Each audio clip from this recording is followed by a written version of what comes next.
Hello, everybody. I welcome everyone to our virtual networking forum, Women in Photonics Technologies.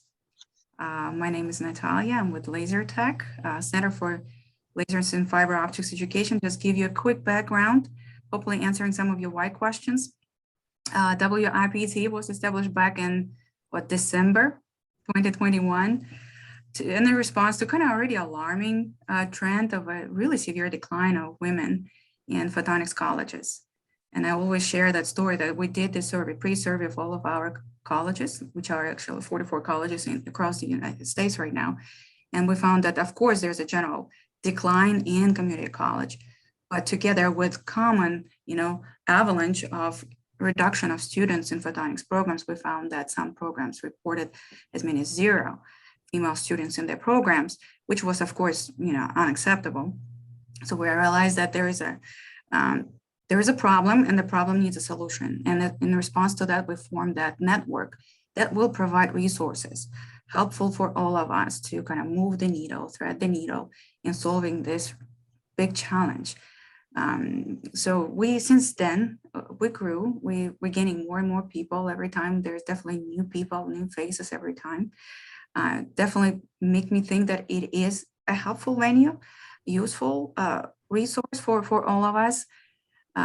We established our webpage, landing page for all of us to go and browse resources that we curate and develop. In the chat, after I stop talking, I'll send you the direct link so you don't have to look for it. Since then, since I saw you last time, we meet quarterly through Zoom, via Zoom. Since I saw you all last time, we updated information on our webpage. So I encourage all of you to go and share and look. We have finally uploaded our first live talks, right? And yay! We again through survey tools, we identified that video podcast is going to be a really high impactful outreach resource for everyone, and we started this live talks podcast, video podcast that is completely developed and recorded by Andrea and Kirsten, who are students and graduates of photonics programs who are currently working for the industry. So first live talks was recorded with Lisa Burrows. She works as a technician. Well, she used to be a technician. Now she's in the management chain. She's a graduate of Photonics College program, and she works at the National Ignition Facility, National Livermore Lab. So we captured some of her thoughts and tips and insights on everything. So you're welcome to access that and review. And another thing that we uploaded is our event with Desiree last time in June. So our forums have a tendency to go a little bit longer than expected. So we uploaded the whole thing over there for your convenience, but we put the timestamps over there. So when you're browsing for specific information on that forum, you definitely can jump to a specific timeline, whether you're interested in introductions to see who is there, or whether you're interested in Desiree's presentation, or whether you're interested in the resources, you definitely can just kind of do and hop on, hop off, from this video. So not to watch the whole 1 hour of a very, I thought it was engaging, but it's still, we don't have that time. We don't have that luxury. So with that, just again, I highly encourage you to go visit the webpage, see what you might find helpful, and it's all open resources, so feel free to download and use it as you may fit. It would be good for us to know on the background, I do see what you guys download, but it would be good for me to know, how the resources are used so that we can be better. We can improve and actually channel our work where it's needed rather than going, throwing a wide cast. So with that, I would say I will give an introduction to Katie. Again, last time I talked to all of you, you mentioned that it would be good to have those live discussions with women who already been there, done that, who already went through a lot of hoops and learned their lessons, and so that they share that we don't have to make those mistakes, right? Kind of lessons learned are always a good tool. So, and last time in June, we kicked off the series of those live conversations. Desiree was our, Desiree Whitmore, everybody probably know Desiree at this point. She was our guest, and today we welcome Katie. Katie Schwertz. She is with Edmund Optics. She is design engineering manager. Did I say it correct? Yep. With Edmund Optics, and I'm very thankful that she carved time out of her busy schedule to be here with us today and share with her lessons learned. So with that, I will pass the baton to Katie. And all right, are you able to see my slides okay? Yep. All right. So yes, thank you, first of all, for having me. I'm gonna pull up, I have the presentation on one screen, but I have the windows and the chat open on the other. So I'm definitely happy to kind of, I'm hoping to go through this maybe in a half an hour or so we still have some time for questions, but I'm definitely open to having kind of open conversation as I go through this as well. That's more fun than me just talking to everyone. But when Natalia and I talked about this, it was kind of a general tips for career success in optics and photonics. And after putting it together, I'm like, I think it's in the context of optics and photonics, but I think it just is general tips for being in the workplace in general. And I did try and gear this a little more towards if you are a technician or in school or finishing up school. But I figured I'd take a minute here in a little bit just to hear about who's in this meeting, just so I can kind of tailor this going forward. But I did want to give a little bit of background about myself to start, just so you have kind of the perspective from me. I came up through kind of a traditional optics degree route, so I didn't do like a 2-year or technician. Honestly, you would not consider me a hands-on person, but I'm generally very involved with the industry, and so I just wanted to give you the context of kind of how I've gone through the optics industry so far. So I had this picture of me, which I think is hysterical because you can see my bangs, which you can't see is like my awesome braces that went along with it. But I actually, like, if you look back at what things I used to do when I was a kid, I actually really enjoyed a lot of things that were big for scientists, engineering, to me like a kid. I knew I loved math, I knew science. I really went to Manchester because it was like an hour away from my home in Buffalo, and I really liked the school. I was interested in statistics because I liked numbers, and that seemed like something I could do with numbers. But really, an engineering degree did not even occur to me until I was actually at the University of Rochester and heard from a graduate student there about the program. So I always think that's interesting. I just, I do think that happens a lot with, I guess, students in general in the US, but especially with women, it's like not presented as a career option. It certainly wasn't for me, not out of any sort of malice, I think, but just I wasn't exposed to it. So anyways, I did my, once I found optics, I was really interested in it as a freshman. I realized it was this really cool application of math and science. And so I did my degree in Rochester. And then I started looking at grad school. I finished in 2008. For those of you who can place the time frame, that was right around the bubble burst. So it wasn't exactly like an amazing time to be going out into industry and getting a job. So I interviewed at a few places. I mean, optics was still hiring at that time, but I really decided I kind of wanted to solidify my knowledge around optics. And I looked at the University of Arizona, another major optics school, specifically because they had a program in optomechanics. And I was really interested in kind of the cross-discipline of optics plus mechanics. So I did my master's at the University of Arizona, really liked the Southwest, and decided to stay. And I got hired after graduate school into Edmund Optics, their Tucson location, which is primarily a design center for them. So I joined the team here and started learning optical and optomechanical design from the more experienced engineers here, and did that for my first 10 years with the company. In the middle of the pandemic, I then moved into a management role. That was kind of something that I had been talking about with my manager over time, and my interest in moving into management in my career. So in 2020, I moved into, so I'm the design that was for the past year. Also about me and kind of how I found Natalia is just, I do generally just like being involved in the optics industry.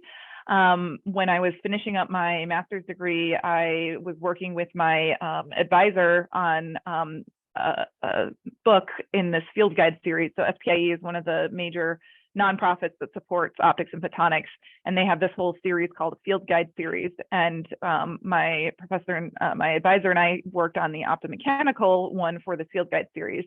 That happened right as I was kind of coming out into industry, and that really opened a ton of doors for me. It was really a big opportunity, and gave me, I think, name recognition I wouldn't have otherwise. So from there, I kind of launched into involvement with SPIE. I've been kind of a volunteer with them on different committees. I've supported, there's a picture here, they had a gender equity kind of task force that they called it, that I helped be a part of, where we kind of gathered data about the amount of women in optics, in the optics and photonics industry. I would definitely recommend, if you poke around SPIE's website, you'll see some of those reports. So I'm involved with them, with the local Arizona Technology Council and the industry group that we call Optics Valley here. And I'm currently finishing up as a board member of SPIE. So that's a brief introduction for me before we get going. I was hoping to spend just like a minute going around. I was curious who was on the call, because I feel like I can kind of tailor the rest of what I talk about. But I don't know if we have a minute. It doesn't look like there's too many people. Natalia, would it be possible for just quick for us to go around? Mainly, I'm interested in like what your current role is. Like, are you a student? Are you an educator? Like, what's your role in the industry? Yes, I think that would be very helpful, because again, I see that some folks are joining us for the first time. So it would be good to know who we are. Part of what we do here is network, so we know who we are. So yeah, just a quick like 30-second intro. So I don't know if you want to go, like, people aren't in order, but maybe Jocelyn, you're in the top of my screen. How about if I'm gonna call out people the way That'd be awesome. In the line? Okay, no, just the way Zoom decided them, Jocelyn, right? Do I pronounce it correctly? Jocelyn, it's Jocelyn. I apologize, because I'm the one that the strange name. So don't worry, both my names show up as red squiggles whenever I type them up on Word. So I'm a very fledgling student. I think I'm about 3.5 weeks into learning about photonics and laser technology. That's welcome. Thank you. That's a certificate that I'm in at my local community college that just started it this semester. So it's a 1.5 years to get a photonics certificate. My professor actually recommended this group to check it out. And so last night I was checking it out, and hey, you guys have this going on. But before I was in studying law, I didn't end up passing the bar exam because life kind of happens at that time. So like that didn't work out. But so I have degrees in law and master's in law, and I have a BA in political science and all that sort of stuff. But science has always kind of been my thing. So, or I've always been really interested in science. So I decided to kind of make that pivot. okay, well, welcome. I see that Jazan has a question, raised hand, so we'll jump to her. I just wondered if Jocelyn could let us know what college she's attending. Yes. Oh, it's called, sorry, it's the local community college here, Kenyatta College. And I am in Redwood City, and it is in Redwood City as well. We're basically sitting on top of Silicon Valley. And if you go, 20 minutes north, you're in San Francisco.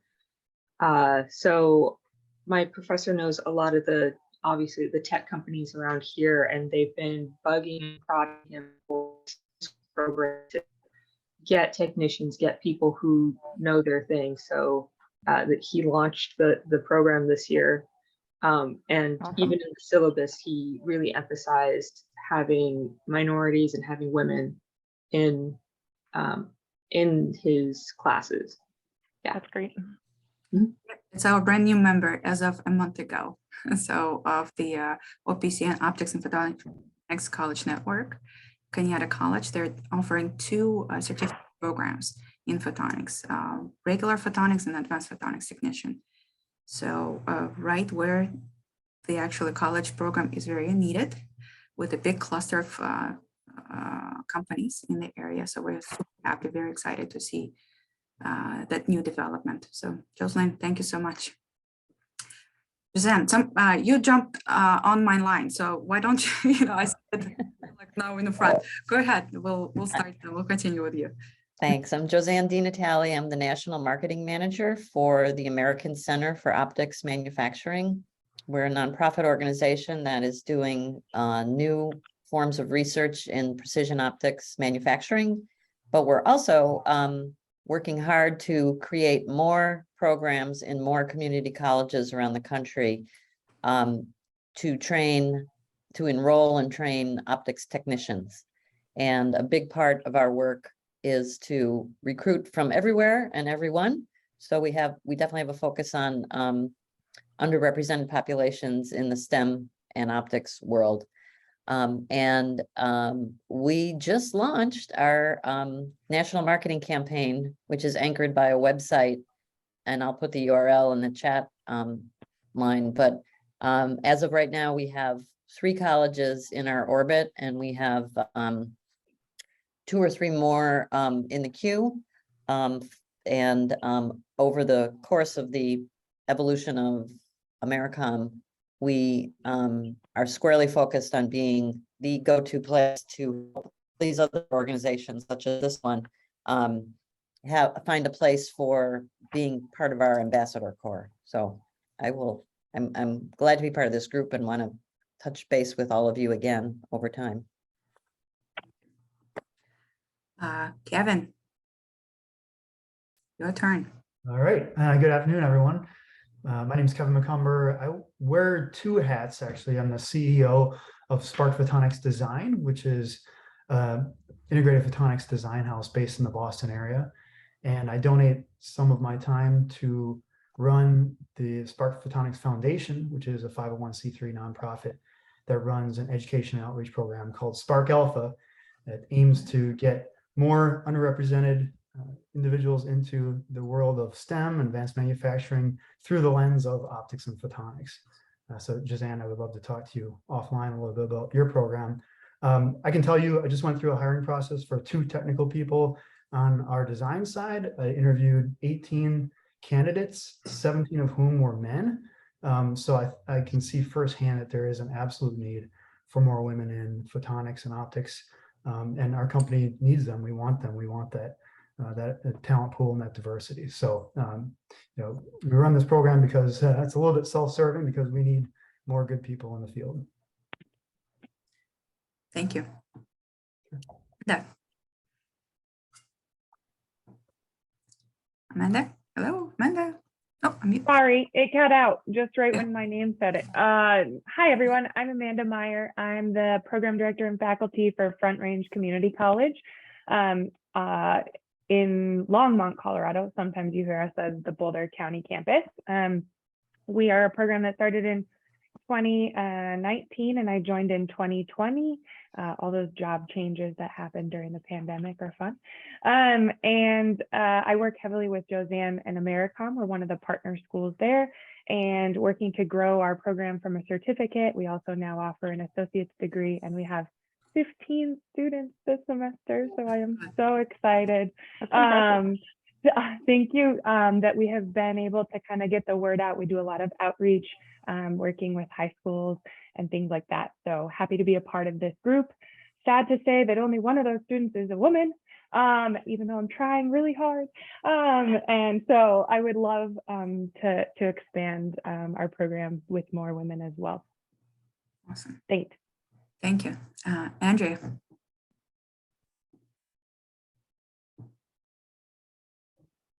Hi, I'm Andrea Romeg. I am a graduate of the inaugural class 2021 of the Advanced Manufacturing and Integrated Photonics Certificate Program as a collaboration between Hill and I work at SciFox Inc. in Burlington now, and we are a photonics platform that tests for biomarkers. We're doing like CRP right now. It's pretty exciting. Help predict future health outcomes. And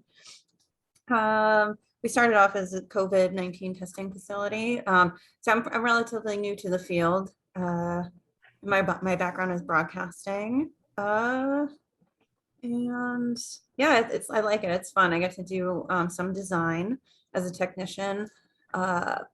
I get to install components, and it's a very dynamic environment at a startup. So I get to do a lot of different things. I really enjoy it. Yeah, Andrea in a really emerging field right now. She's in photonics integrated circuits, so it's really cool to see it. Christina, thank you. Hi, I'm Christina Simeonescu. I'm a professor at Niagara College, Canada. We are actually the only college level program in Canada that teaches photonics. There are a few universities that have that specialize in photonics in the third and fourth year. But as far as college level programs, we are the only one in Canada. It is like I hear other people here, it is a little bit hard to get out there, to get the photonics name understood by parents, by students, to make them aware what the opportunities are in the industry, the fact that there are actually jobs here in North America, and there are photonics products made here in North America. Yes, we are averaging around 20 students every semester in the year, even the RDP program. And yes, we have a couple domestic students. Most of the girls in my program are international students. Actually, recently we had a program review, and it was interesting because the number of girls and boys seemed to be relatively equal in the first 2 years, because a lot of them are actually international women. And sometimes I wonder if we could learn from what other countries do, that they manage to bring girls into science. But yes, most of our most of the women in our program are international students. They usually come only for the 2-year program, not a 3-year program. Actually, so if I have to say, also we offer 2 programs, a 2-year technician degree and a 3-year technologist degree. Otherwise, so that's about the program and where we are. We've been the program has been here for 20 years. The drove this program for 20 years. For optics, interestingly and funny enough, in the fiber optic industry in Canada, at least. I've been actually starting in fiber 20 years ago, 2000, yeah, so 22 years ago. I did start in fiber optic at JDSU, and from there, I've been there for a little while, and then from there I worked for L3 Harris for about 14, 15 years. Yeah, I've been in the industry. I've been starting this job only 3 years ago. Funny enough, 7 months after I started the job, we had to move, mostly online. It was pretty interesting times. So now I'm back for mostly in person. And I'm also, now that I made that transition from being an engineer to being a teacher, creating a lot of my material, I feel that I have a little bit more time to dedicate to outreach programs, to actually encourage girls to join photonics, and not only people in general. Yeah, that's what I'm here, because I want to learn from you, and I want to, unite forces. Awesome. Thank you, Christina. Gary.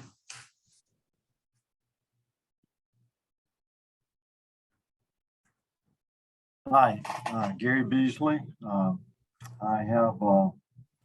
I'm lead instructor for the laser program at Central Carolina Community College. I think this is my 22nd year, but I started in industry. I know you can't tell from my age, but I was in industry for 30 years, and I know I look real young and everything, but I'm not. I enjoy it. I enjoy teaching. I wanted to give back, so I started teaching, and meant to only teach 5 years, and I haven't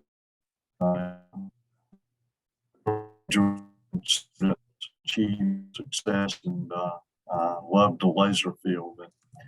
And I recruit very heavily for trying to bring women into the program because I knew in engineering that they were rare.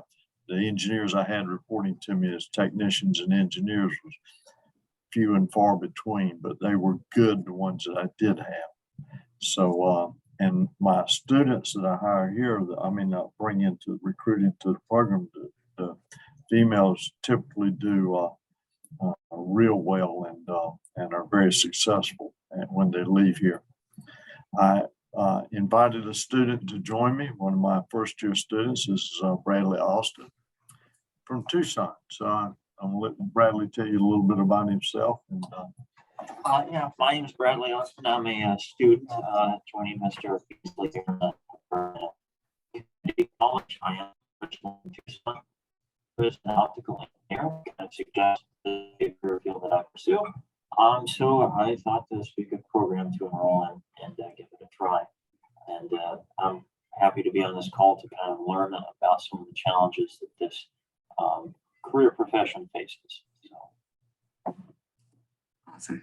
I don't know if Brittany is on the call. She can hear us. Oh, yep. Yeah, here she is. Hello. I'm in Ottawa, Canada, and I went to the Algonquin College Photonics Engineering Technologies program. It has since folded and is no longer available to students, which is, I find sad. They do offer a bachelor's degree program at the moment. And then I got hired 13 years ago at a company called Photonics Technologies as a known technologist. And I've since moved into a production supervisor role. Awesome. Thank you. Welcome. This is your first time here, right? Yeah. Awesome. Thank you. And last but not least is Chris.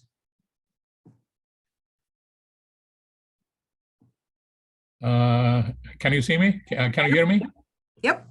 Okay. Hi, everybody. I'm Chris Panayotou, and I'm the PI of LASER-TEC. I'm in education. I have been in education for the last 25 plus years. Before that, I was in industry for about 12 years in electrical engineering and specifically telecommunications. Throughout all of these years in industry and also in education, we had the problem of not attracting enough women into this field. So I can tell you, all of these years, we have been trying to solve this problem and figure it out, and we haven't figured it out yet. So I'm glad you joined Natalia in this group. And maybe all of us together, we can figure out how we can increase the number of women in specifically photonics and optics. And I will be doing my part very soon. I have 3 granddaughters, a 7, a 4, and a 2-year-old. And I'm gonna do a whole series of experiments in optics and photonics with them pretty soon. So let's see what's going to happen with that. That's great. That's really great. I heard a speaker once talk about that you might not be able to impact your numbers right away, but you can fertilize the ground for the next generation coming up. And I always thought that was really like apt analogy. So you're fertilizing. That's what I'm trying to do. Thanks so much, everyone. This helps give me just kind of some insight on who's in the call. So I wanted to run through Katie, just one. Oh yeah. May I please ask you, could you please stop sharing just for 1 sec? We're gonna get sure. Participants online. I'll do the capture quick group. Okay.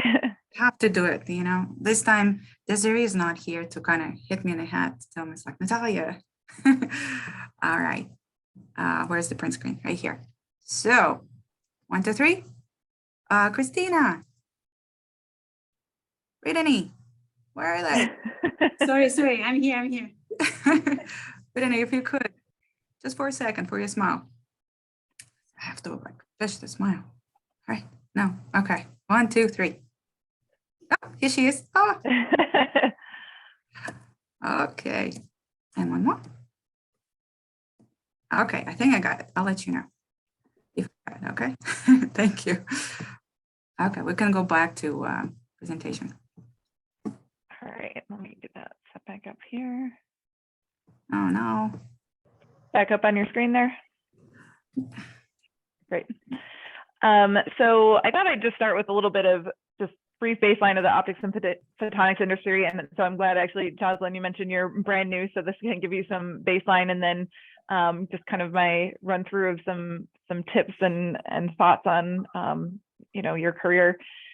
So from the optics and photonics industry, it is really a very unique industry in my opinion. It's part of the high-tech industry, but we usually refer to optics or photonics as an enabling technology, meaning that there's a lot of things that are enabled by optics and photonics technology. And I think that's part of why it's kind of often not really thought of, or a lot of just average people are not aware of the industry. So I like the way that this was kind of laid out in, I think this was in some of the National Photonics Initiative literature, but basically they kind of define it, and this is how I think of the optics and photonics industry, is you kind of have this base layer of core components. And that's kind of where Edmond Optics, where I work with, lives, where we do a lot of basic lens manufacturing, prism work. You have things like lasers, detectors, those are considered components and that you would use in the optics and photonics industry. Those go into optics and photonics related products. So things like inspection systems, scanners at the grocery store, display screens, those are all kind of enabled by and use the core components that are in optics and photonics. Then you have enabled products, which take optics and photonics products and they integrate them with other fields to create things like autonomous vehicles, AR, VR systems, medical imaging, smartphones. That is all enabled and has fundamental parts of it are optical and photonics technology. And then you also have enabled services. So things like the internet, it runs on optics and photonics technology, streaming, cloud storage, all of that is really enabled by photons as opposed to electrons, or in addition to electrons. So this is how I kind of think of the optics and photonics industry in terms of components all the way up to your enabled products and services. SPAE does an optics and photonics industry report, and this was in, I think, I have it there, 2020. There were nearly 1,000 companies that were listed as making and selling core photonics components in the United States. And the one thing that I think is important, especially as you're starting your career in optics and photonics, is to recognize how much of that is small and medium-sized enterprises they're referred to, but less than $10 million of revenue. So 75%, about 3/4 of manufacturers, this is a global number, are basically small companies. So if you're going out and looking for jobs, there are the large defense contractors. You have companies like Ball Aerospace that are more, I would say, household names in terms of tech. But there are a significant number of companies that are 10 people, 2 people, 30 people, where they're really small and highly specialized in their technology. And I think you see that too with education, a lot. There are very few schools that have large optics programs. There's a lot of these kind of little programs that have sprung up over time because of the need and because of the local industry. So that's pretty unique about the optics and photonics industry. So what I primarily wanted to run through today, these were when I was thinking about kind of the primary things that I like to tell people that are coming into work or in work in the optics and photonics industry. And again, I don't even think this is necessarily specific to optics and photonics, but what I've seen successful. I thought I'd run through a slide on each of these. I always try and talk to people about their reputation, how to build it and how to be careful with it, especially in an industry that is smaller and so interconnected. I really like to encourage people to take every opportunity because there are a lot of opportunities in optics and photonics. Also, generally, you'd like to take opportunities as they come to you, but you should also be vocal and ask for what you want. I find especially with women, this tends to be an issue where reputation is just happening, and really do have to be vocal and make it known what you're interested in your career and what you want to do. And then I like to also tell people that over time, really work on identifying the core of what you do and don't like to do.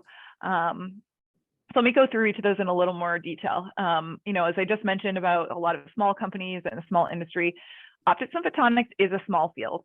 I highly recommend, this is just in general, especially in optics and photonics, don't burn any bridges. If there's like 6 degrees of separation in the universe, there's like 1.5 in optics. People just know each other in optics. Companies know each other. People move around to different companies. They go to the same schools as each other. It's just a really interconnected field. So I think it's really important to be careful with your reputation in optics and photonics because it will come back on you. And that's kind of looking at it in the negative way. But the positive way is that you can easily build a reputation within optics and photonics much more than in other fields because it is so small and interconnected. So that's a big one for me with the optics and photonics community. The other kind of bullet points I have on here to me are more general. If you're going into the working world, I don't know if anybody's ever said to me, wow, that was a really great answer, Katie. That's technical knowledge that only you have that we couldn't have gone to anybody else for. I'm so glad that you knew that technical piece of information because nobody else could have done that. Nobody's ever said that to me. But what they have said is, oh my gosh, you're like the only person that answers their emails in a timely manner, which sounds silly. But honestly, you can differentiate yourself as an employee by doing things like doing what you say you're going to do, just being the best employee that you can be, helping and learning from others, especially in a field in optics and photonics. So many people learn on the job. You can go through school, you can have hands-on experiences, you can get a degree, 2-year, 4-year, master's, PhD. Guarantee you, you are going to look back in your career and know that you learned a large majority of what you knew from your workplace. So helping others learn that are younger than you or newer in their career and being open to learning from others, in my opinion, is really important in an industry that is so connected. I also really like to tell people it's okay to say that you don't know things. That is how you learn. I've always been somebody who talks more than I listen. I know that about myself. It's something I've had to work on my whole career. But I came in trying to, start my career with always explaining what I did know or how I knew how to do something or prove myself. And really, it took a manager to, say to me, there's a lot of people around you that are, have worked in this industry for 15, 20 years. Like, listening more than talking when you're earlier in your career is an important skill set. So it's okay to say you don't know. Like, you can still prove that you are good at your job or capable at your job without necessarily knowing everything. So to me, that kind of all falls under this, like building your reputation, both as an employee in your company and within the industry. So I also like to encourage people, especially when you are early. I feel like I would change this advice for people more in their mid and later careers, but in your career, take every opportunity that comes your way. And I kind of like to think of the analogy that it's much easier to learn a language when you're 5 years old than when you're 35 years old. And I feel like it's the same for when you're learning new responsibilities or new processes. You will apply those and kind of evolve them over the course of your career. So if you have the opportunity to work on something that you're not familiar with, if you have an opportunity to go to a course or attend training, or go to a conference, if you have the opportunity to participate in a community like this one, even just, on LinkedIn, even within just your local office or, within your city, or even if you have the opportunity to participate nationally at some of these conferences, I really encourage you to just say yes. Once you get later in your career, then you can start choosing where you spend your time and whether that's value add for you and the person asking or not. But I think early on in your career, definitely try and take opportunities. And that kind of ties into something I'll talk about in a little bit here about identifying what you do and don't like over time. One thing I really like to encourage people is to ask for what you want. Raises, promotions, different job duties, things you're not happy with, things you are happy with. Managers, supervisors, people around you, they are not psychic. If you don't say those things out loud to somebody or the right audience or in the right way, people will not know. I'm a manager now. I guarantee you I am not psychic about what my employees want or need. I have to ask them on a regular basis. So the best thing I really would suggest to you is if you are new in your career, even if you're established in your career, having some sort of regular feedback or check-in with your supervisor is really important for a number of reasons. One is you will never know if you're doing a good job or not without cues, but more importantly, having a feedback loop lets you kind of evolve or learn what is considered positive work or things that you're doing well, and where you might need to improve or work on. But it also gives you a regular forum for things this project really love doing. They're more like available, been really frustrated with this project or this interaction, or hey, I've been working at this same role without a raise for X number of years and I've done all these job duties. It gives you this kind of regular forum. So it gives you the opportunity to express that on a regular basis. So I've been really fortunate to have, I think, really positive role models in my managers since I've worked at Edmond. And I feel like we talked over time about what I wanted to do with my career. So it wasn't a surprise one day that I moved into a management role. This has been something my supervisor and I had been talking about for years at that point, you know, what type of job duties I should be taking, what type of things I still needed to work on to move into that role. So it wasn't like a magic, like, surprise, you get a promotion and move into this role. And don't be afraid to make suggestions there too. I think it's really important to know what is or isn't, I'll say, in bounds in your work environment, like what you do and don't have jurisdiction over to ask for. But I do think it's really, it all kind of starts with establishing that relationship with whoever, whether it's your supervisor, manager, or kind of a senior person in the department, whoever kind of makes those types of decisions. Establishing that relationship with them allows you to then vocalize that over time. And then I think the last one kind of ties into the previous ones, which is, thank you for joining, Kevin. I saw your message. Thank you. I think it's really important to identify your likes and dislikes over time.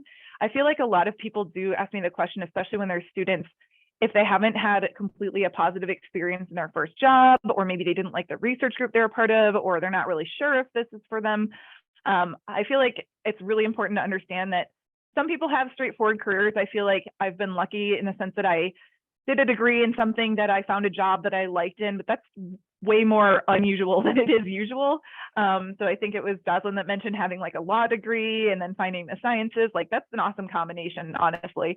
But if you're not currently happy or satisfied with what you're doing, I really like people to try and think about what is it specifically that you would like to transition, because sometimes people just don't like where they work. That doesn't mean your whole life needs to end in optics and photonics, or this whole field isn't for you. You maybe just don't like your boss, or one annoying coworker who's misogynistic or something. Like, that shouldn't be the end of your career.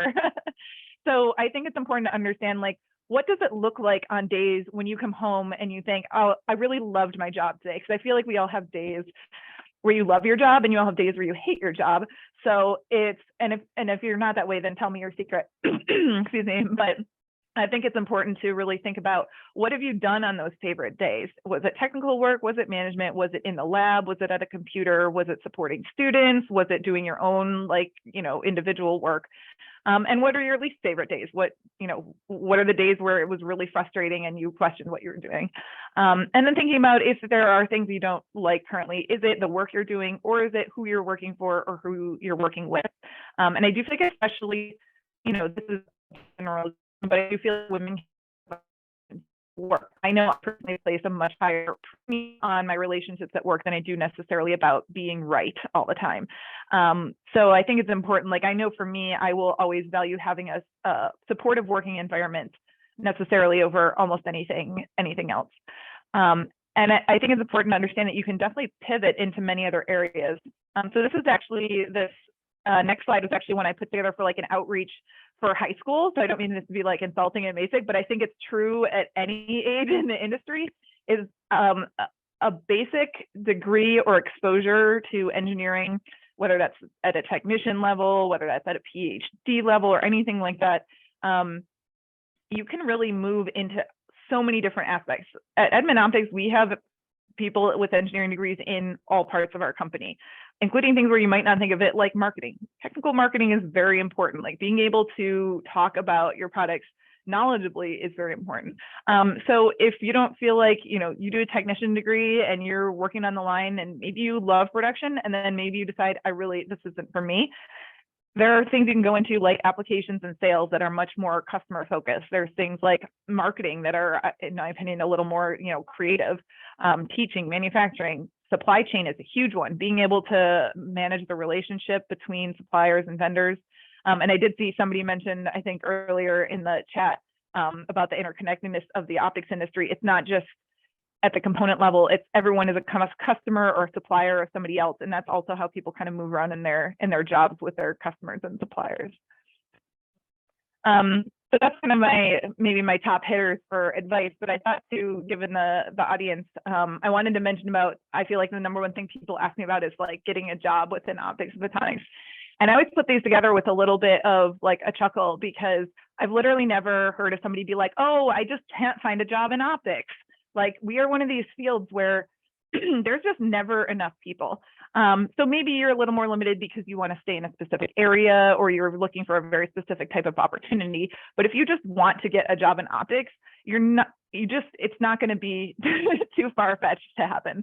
So I do like to, kind of usually focus a little more on getting a job that you want, not just getting a job, right? So, I mean, there's general job searching tips, like attending any sort of conference or networking. So many jobs happen just because somebody knows somebody else, not because it's nepotistic, but because this is how the industry works. It's just, somebody, they're looking for a job and you have an opening. Keeping your LinkedIn profile brushed up, that's definitely something. As a hiring manager, I immediately go look at LinkedIn profiles in addition to people's resumes.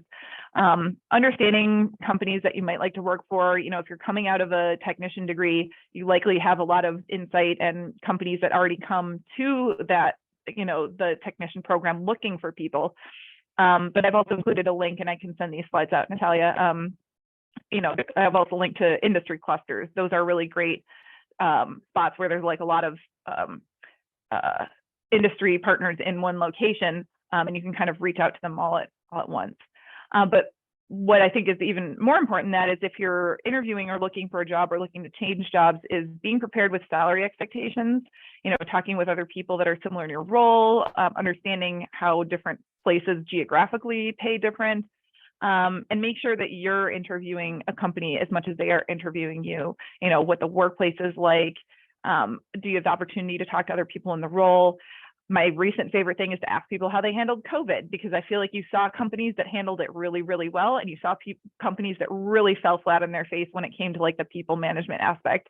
And again, I will always want to work for a company that is more aware of their workforce and willing to treat them well through a situation like that.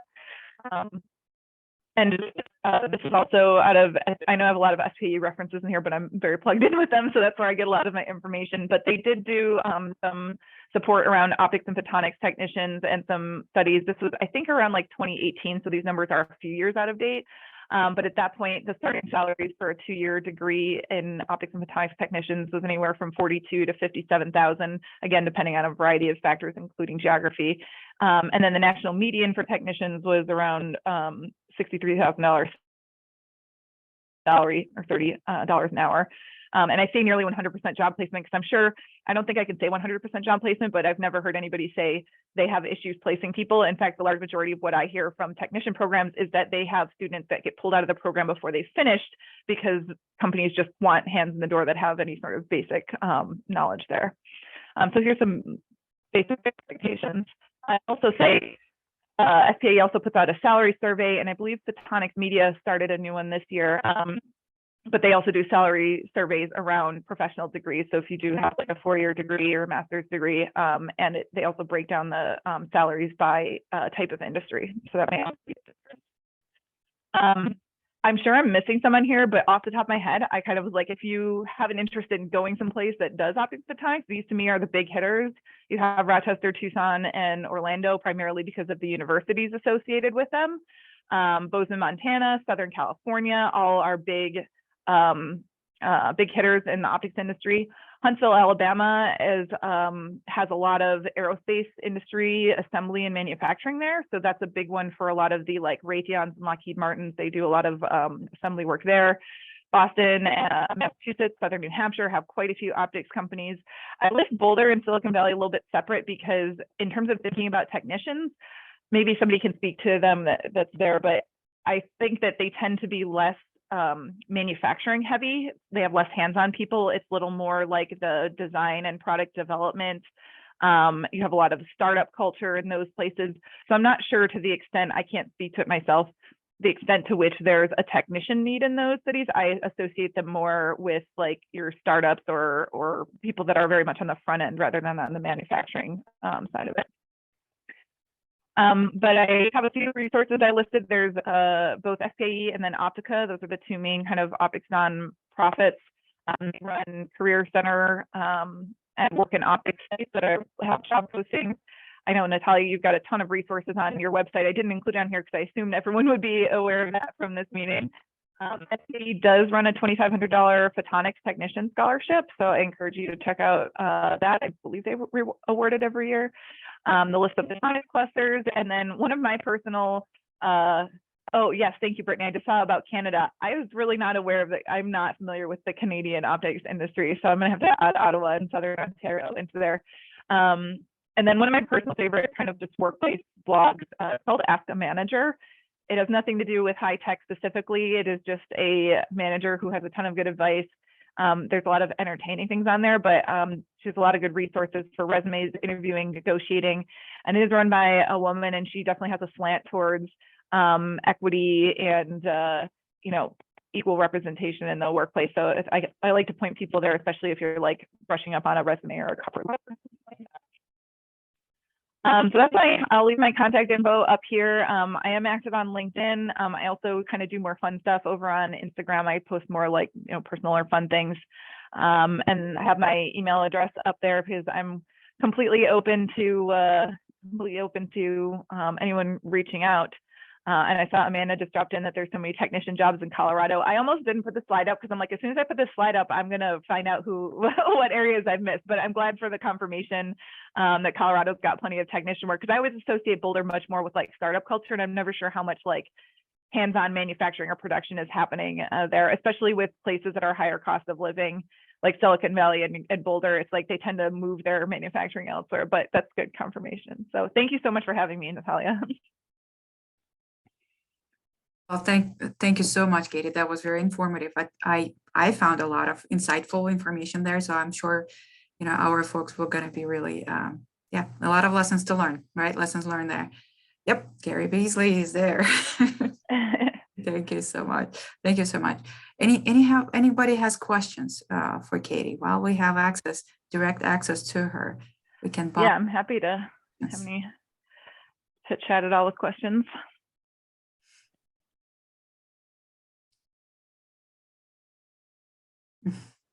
And if not, my email's there if anyone wants to reach out. I know we're at the end of kind of the scheduled time too.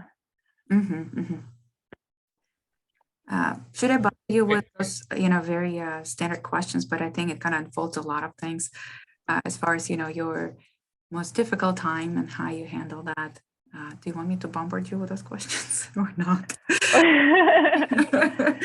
I hate to do it to people, but I feel like those are the times when we all find ourselves in, right? Moments in our life, and how we handle those situations and how we walk away from those hard situations actually going to have that imprint on our future career.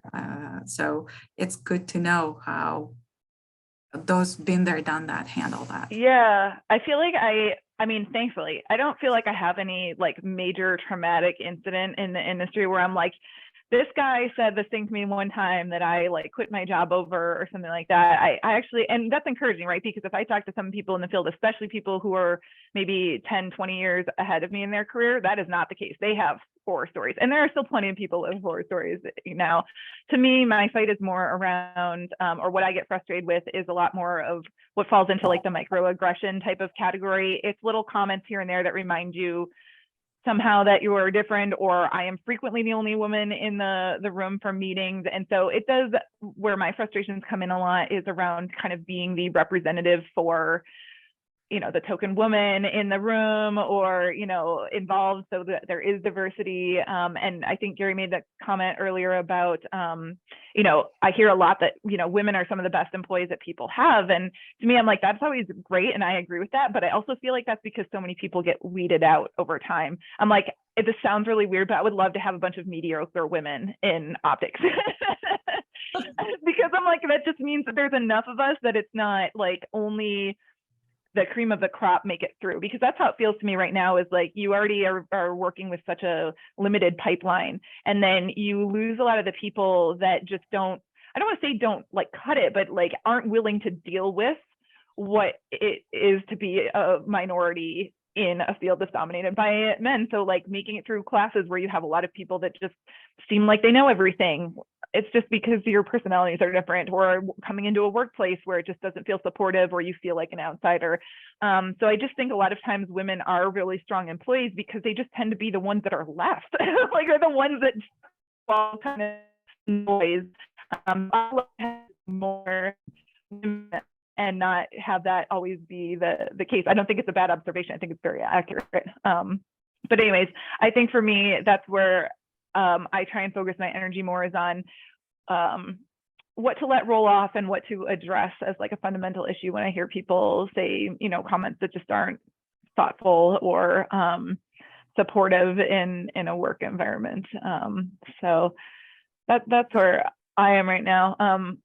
I saw Christina ask, can you share what your company does to help recruitment of young people in the industry? That is a great question too.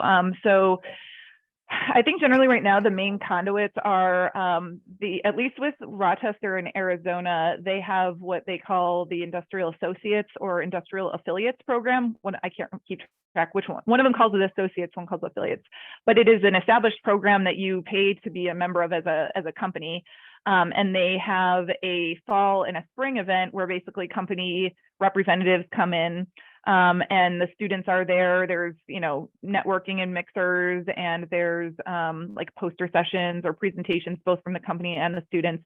And it's just meant to set up a venue for students to basically get job placement. And so I feel like that's one of the main venues that I've seen, at least for us. What I don't see our company or other companies doing a lot is reaching down further into the pipeline, because that's already where you have people in the program. Edmond Optics does run some like outreach type events. We have like an outreach coordinator internally, and they support, this is more out of our New Jersey facility where there's a little bit more critical mass of people, but they support some of the local women and STEM programs that happen there and do outreach. They've done events where they host kids into the office, and there's kind of demos that they prep for it.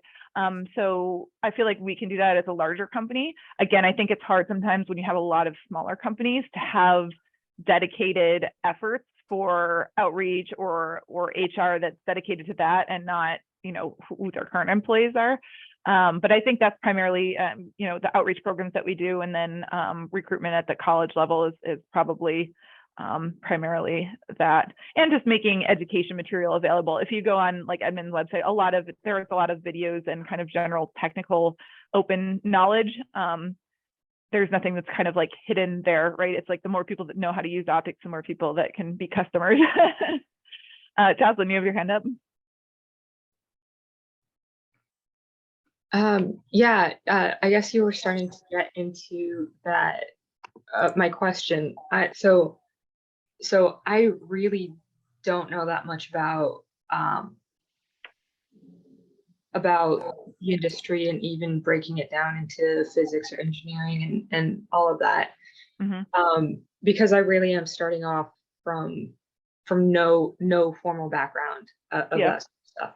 So I was just wondering, especially as so knowledgeable, are there any recommendations on how to start to get a leg up? I've done a little bit of Khan Academy to try to fill in a lot of the missing parts that I have, trying to get into, you know, now studying in the STEM field. But I'm also very, some things are just, okay, just accept that this is kind of the case, and then we need to move on and to work with that in class. But mm-hmm. I'm somebody that likes to break everything down and like learn all the theoretical stuff and everything. And I don't know if there were like resources.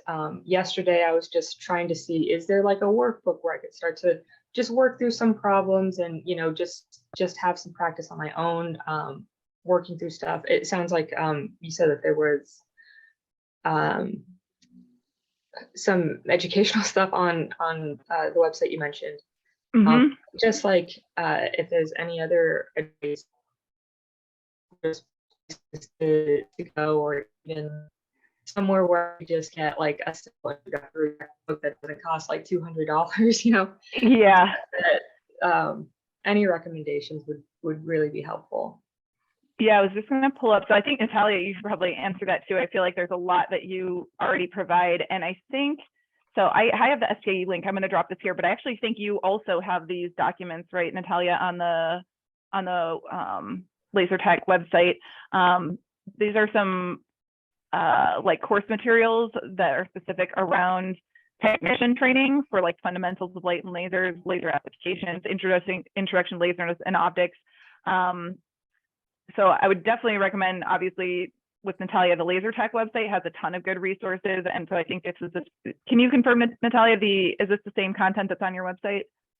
Maybe even more expanded than this, because we do curate a lot of resources that will help you there. You can download them directly from our website without any cost associated. They're actually one of our textbooks. We have two Yep. textbooks and then an optics book that we'll touch on And later more on. specifically videos, you know, like those lab videos that probably will unfold a lot of, because all of those textbooks that you use, they're actually lab manuals as well.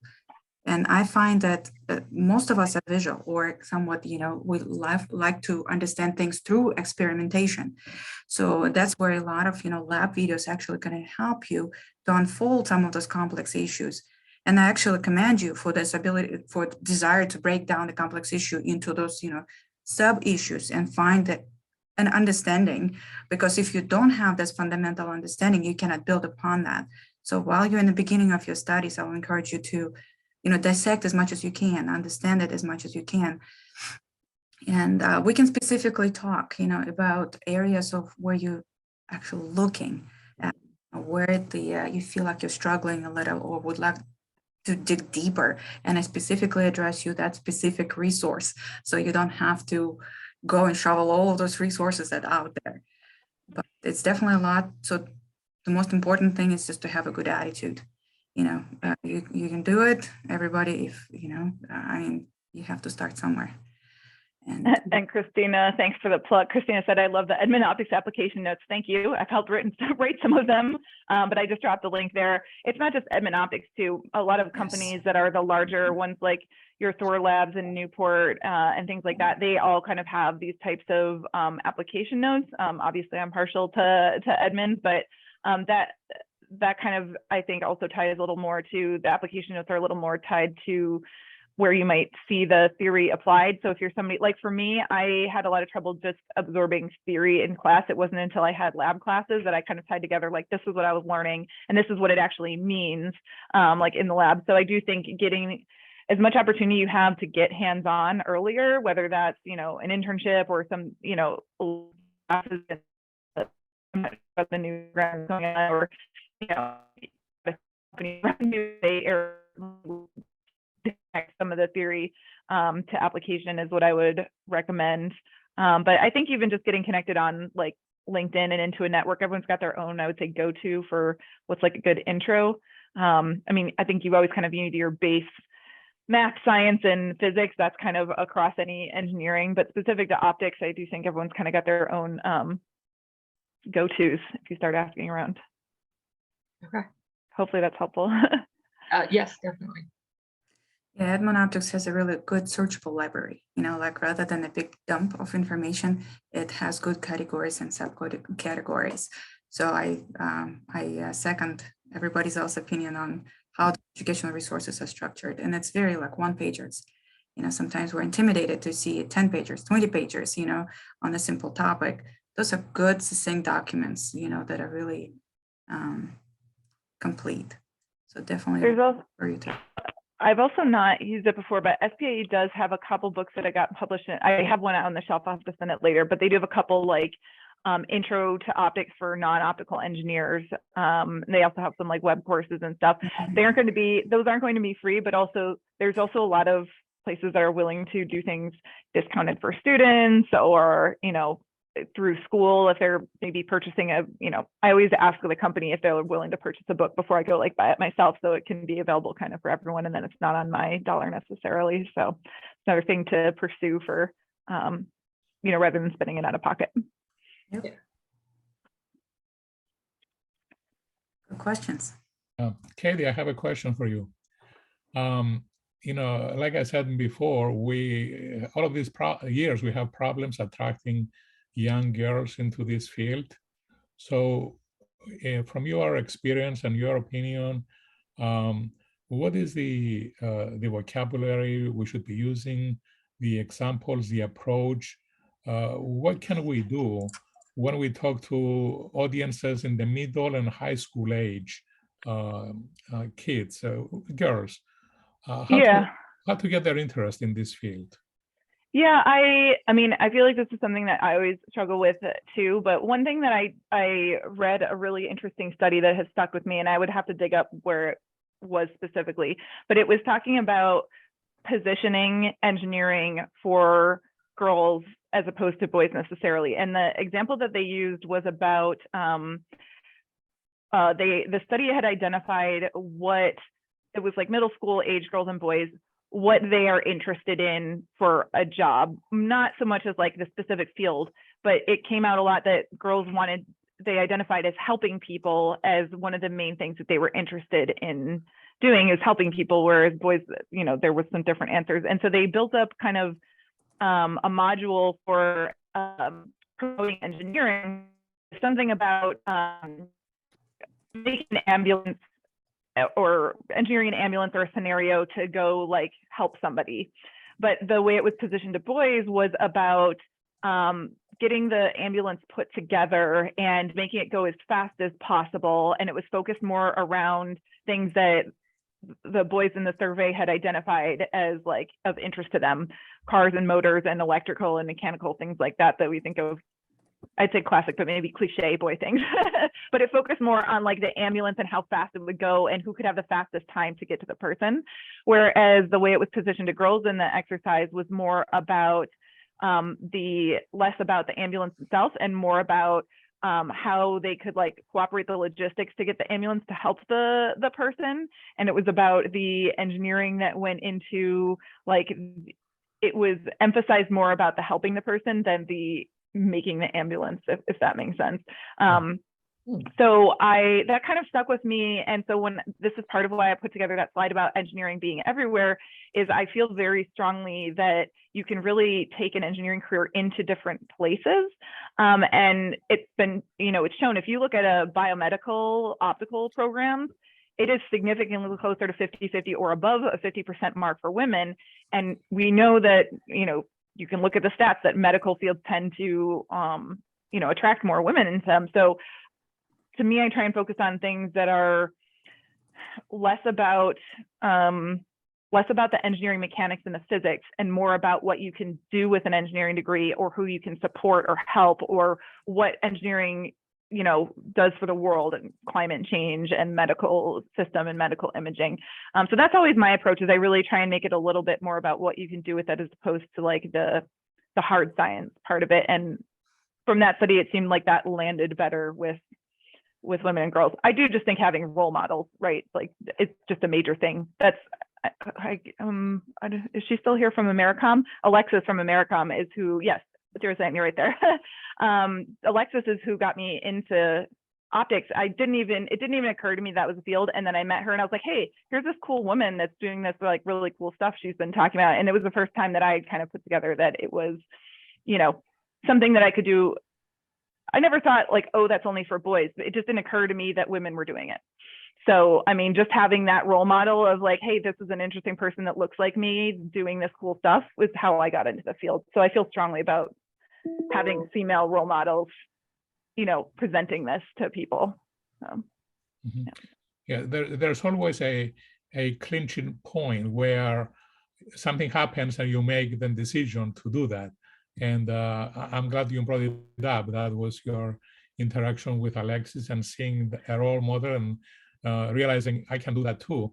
Yeah. So I wonder if we can create all of those moments, you know, somehow in our mass advertising and mass recruiting and outreach when we talk to young girls. I will tell you that one of the plans we have for the Americom website that's promoting just awareness about the field of optics, we're going to populate it with a lot of testimonials and stories from people who have who are starting in a career as an optics technician, and we are definitely going to populate it with, 50-50 at least, if not more, with women and underrepresented populations. So that peer-to-peer connection and hearing a story from someone who looks like you is really important. So that's going to be a big aspect of how we grow our website. Yep, as long as we remove that kind of perceived exclusion, I feel like that's the strongest thing that is out there. Once we kind of fight with that, we are halfway done. And I see Christina has a comment. Yeah, so I wanted to say that though I find more power in engineering as an helps community because the reality is it is what it is. Yes, more women are getting into engineering. There are more role models out there. And for instance, even me as professor, I have to get more out there and show that women are in engineering. Though when you go as professor, there are lots of women teachers in the school. So, however, yes, I think that's a very good point. The positioning engineering as something that helps society, and you can do it and I do that many times in my messaging. So I say, women solve problems everywhere they are, and engineering is a way of solving problems, right? And kind of attract them that way. And because I know when I got in science and engineering, my grand plan was to become a physics teacher. Back in Romania, you have to have a bachelor degree in whatever you want to teach. So that was my grand plan. And as I got into it, I realized, oh, this is cool and this is cool. And I could actually create something. I can do design work. I can do this. So I got more excited and I became an engineer and I did research and I did manufacturing and testing. And yeah, life is funny enough, I am back as being a teacher because I do feel that from the point of view of giving back, it has more of that component. But I think that's a very great positioning that even men can do when they go out there to promote STEM. Yeah, I just dropped the link for the study. I think the paper was somewhere off that website, but this was the group. It was called Fab Labs, and they talk a lot on their website about how to position activities and provide like guidelines for they call it gender action guidelines for thinking more to girls for engineering. So yeah. And Natalia, I will have to head out in the next 5-10 minutes for my 10:30. Yeah, no, we definitely appreciate your time. I appreciate everybody jumping in and discussing and hanging on with us a little bit longer than expected. So totally. Katie, thank you again. Yeah, absolutely. Anytime. For everything. Definitely applause. Yes. Thank you, Katie. And also, I hope Josh Allen really shows up tomorrow and, all that. So. He's my boy. From a Patriots fan, I really hope that Josh Allen could. Wow. Last season it was so impressive. I thought they were going to go all the way, but I know it was and go Jessica Pegula in the U.S. Tennis Open. She's a Buffalonian. Yeah. Her. I don't know her relationships. Is she their daughter or their niece or something like that? She's the daughter of the owners of the Buffalo Bills. Yeah, it is her daughter. Okay, yeah, Kim and yeah. Good. Thank you for that. Yep. Well, thank you again. I will be sending us all the links and all of the takeaways from that. Sending you the dates and the invitation for our next one, which is going to be in 3 months. The details will follow. And this will conclude our meeting, get together today. Again, thank you so much. And I will see you all in 3 months. Thank you. Thank you, Natalia, for organizing it. Bye. Thank you so much. Bye.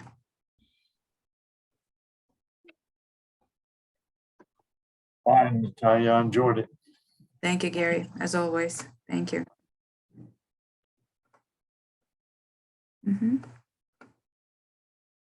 All right, bye.